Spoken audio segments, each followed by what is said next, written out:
दोस्तों नमस्कार। सबसे बड़ा राजनीतिक ऑपरेशन अगर कुछ होने वाला है, अब तक आपने ये सुना होगा कि अमित शाह यानी मोदी जी के चाणक्य अमित शाह ने फलाना जगह पे ऑपरेशन किया। ऑपरेशन कमल जो है हिमाचल प्रदेश में फेल हो गया, गोवा में सफल हो गया, असम में चला, मध्य प्रदेश में चला, यहाँ चला, वहाँ चला।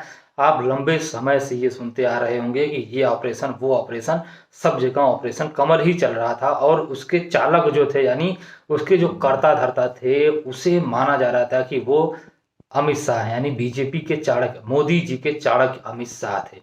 लेकिन इस बार एक बहुत ही जबरदस्त खबर निकल करके आ रही है और वो ये है कि अगला ऑपरेशन जो है वो होने वाला है उत्तर प्रदेश में। और उसको करने के लिए यानी उत्तर प्रदेश में जो ऑपरेशन होने वाला है उसको सोनिया गांधी ऑपरेट कर सकती हैं। जी हाँ, बहुत ही ये मतलब आश्चर्य, इसे कोई भी विश्वास करने के लिए तैयार नहीं होगा। लेकिन खबर जो है वो यही है कि सोनिया गांधी और मायावती जी के बीच में लगातार बातचीत हो रही है और उत्तर प्रदेश को लेकर के बातचीत बन गई है। और अगर आप जो है थोड़ा सा गौर करेंगे तो उत्तर प्रदेश में अखिलेश यादव ने 17 सीटें कांग्रेस को दी, लेकिन उन्होंने अपने जो उम्मीदवार लगभग लगभग डिसाइड किए हुए हैं कुछ सीटों पर, वो 30-32 सीटों के आसपास। तो पूरे सभी सीटों पर उनके पास अभी 63 के आसपास सीटें, उसमें पूरी सीटों पर वो अपने कैंडिडेट को डिसाइड नहीं किए हुए हैं। मायावती का कोई कैंडिडेट अभी तक डिक्लेयर नहीं है।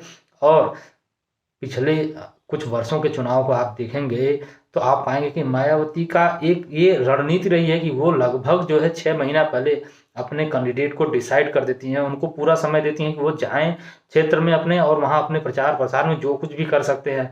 वो लोकसभा प्रभारी बना देती हैं, वो ये डिक्लेयर कर देती हैं कि भाई किसको जो है वहाँ से टिकट मिलेगा। लगभग लगभग जो है उसमें कोई बहुत बड़ा परिवर्तन नहीं होता है। कुछ इक्का दुक्का कुछ अपवाद के तौर पर अगर हो तो उन्हें छोड़ दिया जाए। तो और इन सारी चीज़ों को अगर ध्यान दिया जाए तो इस हिसाब से इस बार अलायंस होने की पूरी संभावना है। और इसको इस बार ऑपरेट कर रही हैं सीधे सोनिया गांधी, क्योंकि लंबे समय से सोनिया गांधी और मायावती जी के बीच में जो संबंध रहा है वो बहुत ही अच्छे रहे हैं और दोनों लोग जो है एक दूसरे का बहुत सम्मान करते हैं। और ये भी माना जाता है कि मायावती जो है वो सोनिया गांधी अगर कहेंगी तो उनकी बात को नहीं टालेंगी। मामला अगर कुछ फंस रहा है तो वो हरियाणा में, मध्य प्रदेश में, उत्तराखंड में, पंजाब में, वहाँ सीट शेयरिंग को लेकर के कुछ दाव पे जो है वो फंस रहा, कुछ मामला फंस रहा है, कुछ पेच फंसा हुआ है, जिस वजह से इस पर अभी कोई स्पष्ट बात नहीं हो पा रही। दूसरी चीज जो कही जा रही है कि मायावती जी को कहीं ना कहीं कुछ चीज़ों का डर है, जो अक्सर लोग चर्चा करते रहते हैं, कुछ फाइल को लेकर के, कुछ जमीन को, कुछ और चीज़ों को लेकर के। और इस वजह से ये सारी चीज़ें जो हैं वो खुल करके सामने नहीं आ पा रही हैं। लेकिन अंदर खाने इस पर पूरी तैयारी चल रही है। यानी इस ऑपरेशन की पूरी जो पटकथा है वो इस बार 10 जनपद में लिखी जा रही है। और ये आचार संहिता के लगने के बाद उस समय एजेंसीज भी डाउन हो जाएंगी और ये जो कानूनी कार्रवाइयाँ होती हैं वो भी कहीं ना कहीं ठंडे बस्ते में चली जाएंगी।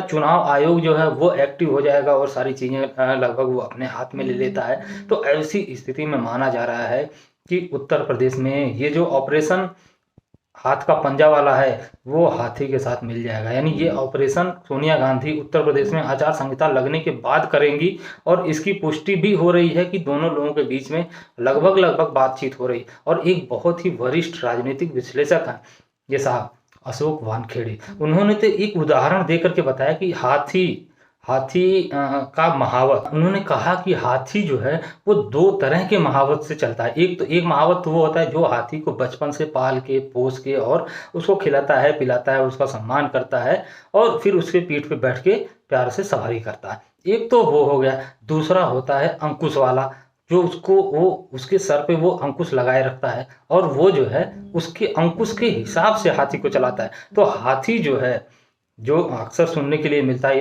इस साहब ने कहा कि अक्सर ये सुनने के लिए मिलता है कि हाथी पगला गया, हाथी बौरा गया और इनको मार दिया, अपने महावत को ही मार दिया। तो ऐसी स्थिति में वो तभी होता है जब हाथी का जो महावत होता है वो अंकुश वाला हो, यानी वो जब अंकुश लगा लगा करके उसे चला रहा होता है। तो ऐसी स्थिति में हाथी को जब मौका मिलता है तो हाथी अपना काम कर देता है। और मायावती को लेकर के यही कहा जा रहा है, यानी इन साहब का यही कहना है कि हाथी जो है इस बार अपना महावत जो है वो बदल सकता है। यानी ऑपरेशन इस बार उत्तर प्रदेश में हो सकता है, और अगर ऐसा होता है तो उत्तर प्रदेश में बीजेपी 40 से अधिक सीटें ले आने में समर्थ नहीं है। यानी 40 और 50 के बीच में अटक जाएगी या 40 के नीचे चली जाएगी, पर 50 के ऊपर तो जाना असंभव बता रहे हैं। और ऐसी स्थिति में बीजेपी 272 का आंकड़ा भी पार नहीं कर पाएगी। और बिहार में भी दाव पेच फंसा हुआ है सीट शेयरिंग को लेकर के, हरियाणा में भी फंसा हुआ है, महाराष्ट्र में भी फंसा हुआ है, और भी कई सारे एनडीए अलायंस के जो इनके घटक हैं उनके बीच में खींचतान मची हुई है सीटों के लिए। तो ऐसी स्थिति में बीजेपी 272 पार कर पाए ये कहना बहुत ही मुश्किल हो जाएगा। और अगर ये ऑपरेशन 10 जनपद का ऑपरेशन उत्तर प्रदेश में हो गया तो मान लीजिए कि मोदी जी तीसरी बार प्रधानमंत्री नहीं बन पाएंगे। बहरहाल इस पर आप क्या सोचते हैं हमें कमेंट सेक्शन में जरूर बताइएगा। हम आपसे मिलेंगे किसी और चर्चा में, तब तक के लिए नमस्कार।